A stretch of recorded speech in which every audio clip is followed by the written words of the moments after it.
y los beneficios clínicos. Entonces, para que nos ubiquemos igual un poco en los años, recordemos que nuestra especialidad, la diabetología, es una especialidad joven. Nace en el año 910 que se descubre en insulina.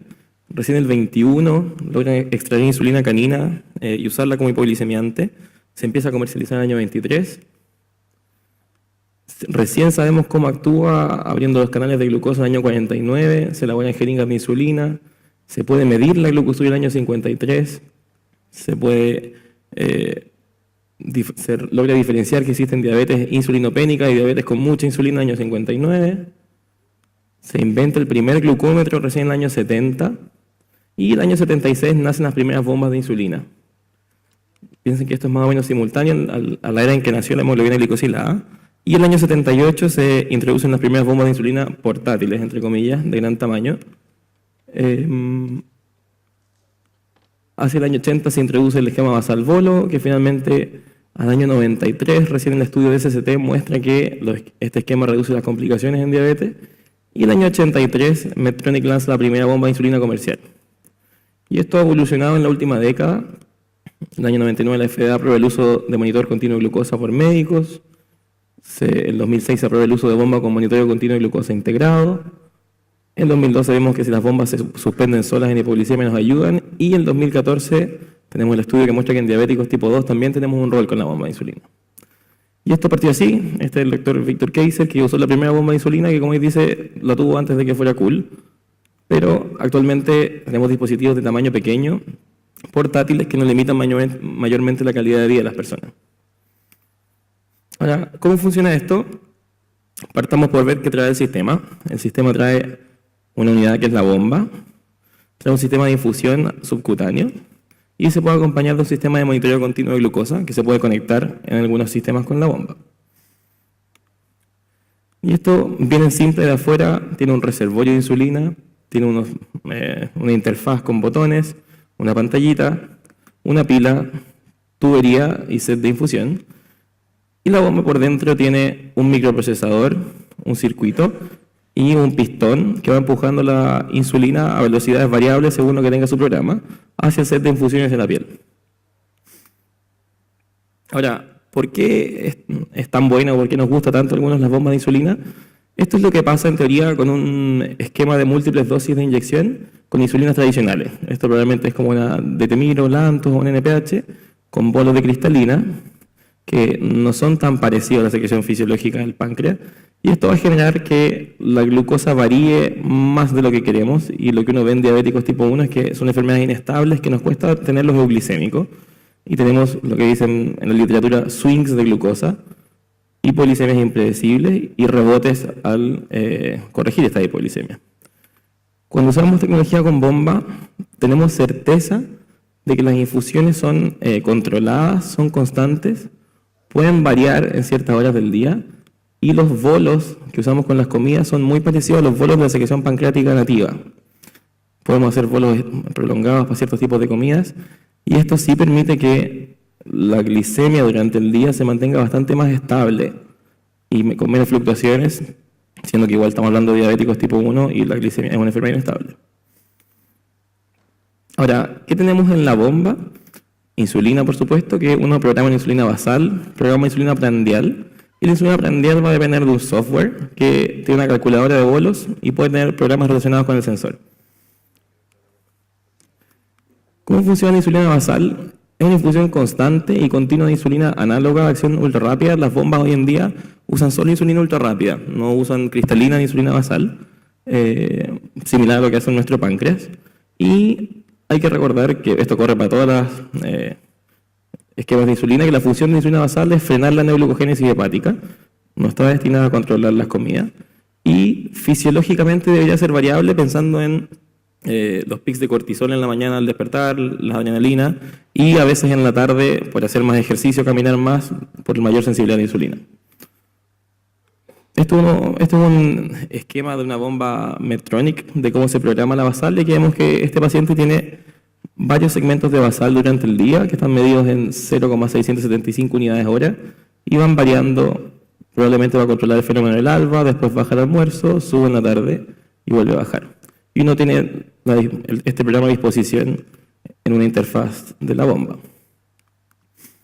Tenemos la insulina prandial, que es una insulina que se infunde en bolos, que va a tener, como cualquier esquema de diabetes, un componente para controlar la comida y un componente para corregir la glicemia. Y la función de la insulina prandial, al igual que en cualquier esquema de insulina, es controlar la glicemia en relación a la ingesta alimentaria. Y fisiológicamente depende del tipo de comida, de su índice glicémico y de la velocidad de vaciamiento gástrico. Y aquí tenemos otra lectura de un paciente que vemos la glicemia durante el día. Aquí tenemos ingestas de carbohidratos de 45 gramos, 20, 22. Y aquí vemos los bolos de insulina, que aquí tenemos un bolo, una espiga con una prolongación, probablemente una comida rica en grasa, y unos bolos tradicionales para comidas normales. Y la insulina basal.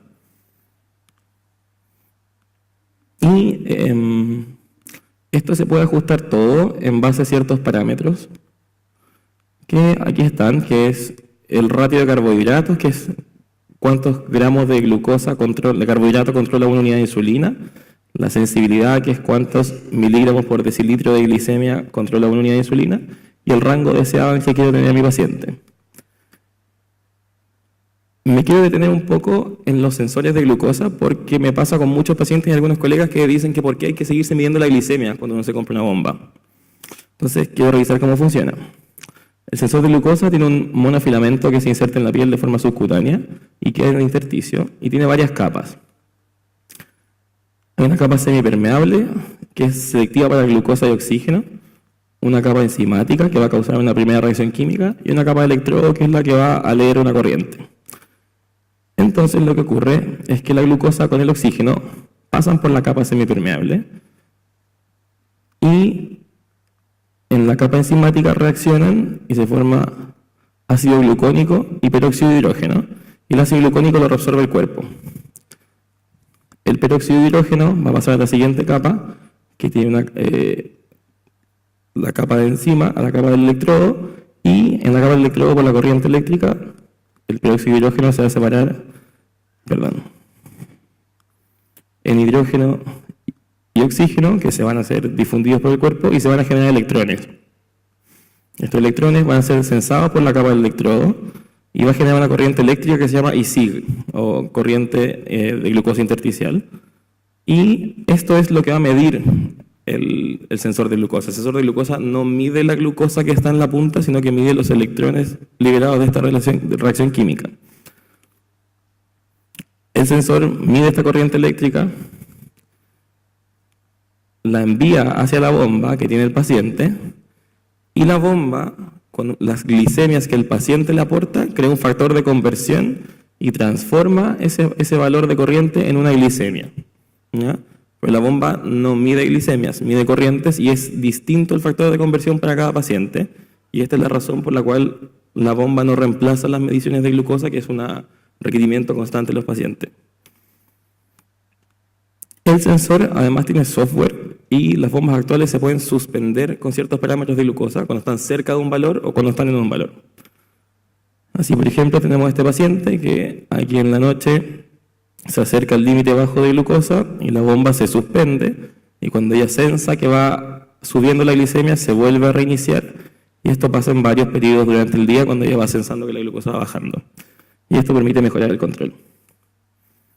Entonces, ¿qué hay de evidencia de que esto funciona o no? Porque no sé si conocen el costo de una bomba de insulina, pero es bastante privativo, es entre 3 y 5 millones de pesos la inversión inicial, más los insumos mensuales que son entre 100 y 400 mil pesos. Entonces, ya desde el año 96, de 2003, comparando con NPH, que yo encuentro que es un poco tramposo, vemos que el usar una bomba reduce la glicemia plasmática promedio y reduce la glicosilada en cerca de un punto, y reduce las dosis de insulina por peso. Y esto es una constante en todos los estudios de insulina, que vamos a reducir glicemia, a reducir dosis de insulina y a reducir glicosilada. Cuando no hacemos tanta trampa y comparamos contra la argina, contra análogos, vemos que nuevamente la bomba es capaz de reducir la glicosilada a las 16 semanas de seguimiento, en forma significativa. Y cuando comparamos número de hipoglicemias con un esquema con NPH, vemos que la bomba reduce dramáticamente la cantidad de episodios de hipoglicemia tanto diurna como nocturna. después de 12 meses y en las noches. Y esto manteniendo un control glicémico superior. El año 2006, como les conté, aparece la bomba integrada con sensor que se puede suspender. SAP es la sigla para bomba aumentada con sensor, que es una bomba que se suspende en hipoglicemia.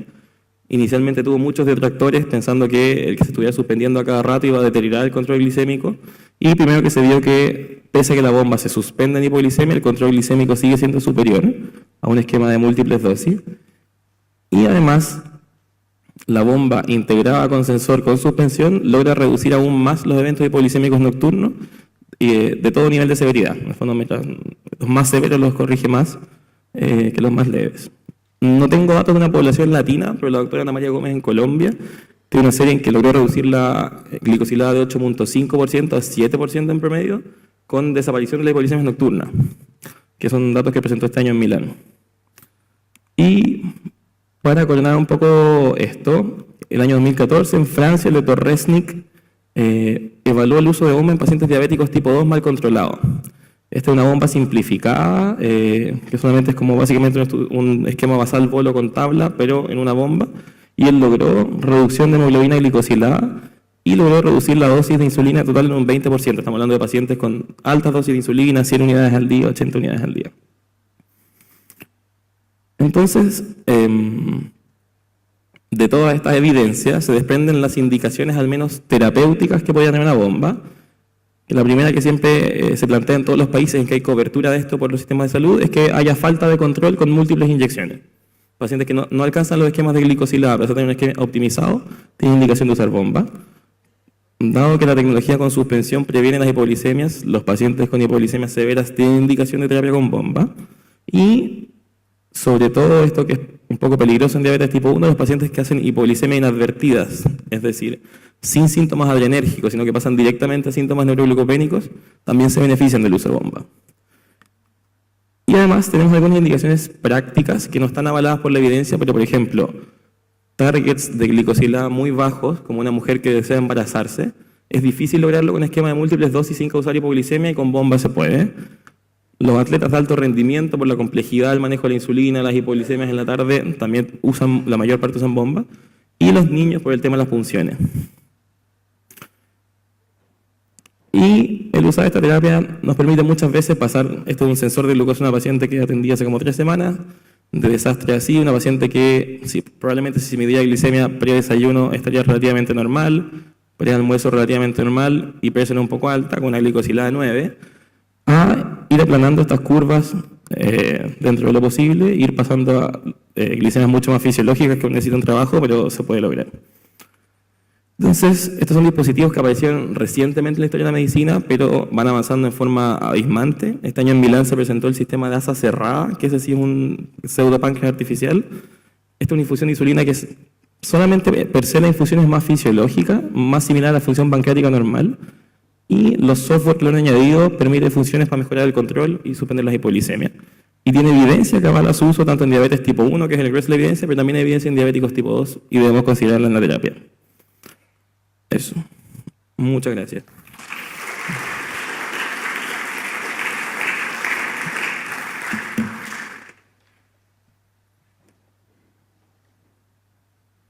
Yo te quería hacer una consulta acerca de las indicaciones no terapéuticas. Tú mostraste muy bien las indicaciones terapéuticas, pero ¿cuáles crees tú que son los requisitos educacionales o culturales que tiene que tener un paciente para utilizar una bomba de insulina? Ya, es súper interesante la pregunta de la doctora porque me han derivado un par de pacientes que mal controlados, independiente del nivel cultural quizás, más como de la motivación con el tratamiento, esta es una herramienta más, esto no es un páncreas artificial y esto requiere un paciente probablemente, por así decirlo, más obseso con su diabetes que lo que era antes. Hace poco me llegó un paciente de clínica alemana en Santiago, 17 años, que tenía una bomba, tenía glicosilada 17, le pusieron una bomba y tenía glicosilada 16,5 al control siguiente. O sea, la bomba no es la solución al problema, es una herramienta más que permite con sus funciones lograr mejor control, pero no es autómata. Para sacarle la funcionalidad total requiere un paciente muy comprometido con la terapia, educado en manejo de hipoglicemia y sobre todo educado en conteo de carbohidratos, para sacarle la funcionalidad total porque la bomba calcula los bolos en base a carbohidratos. Okay. Muchas gracias.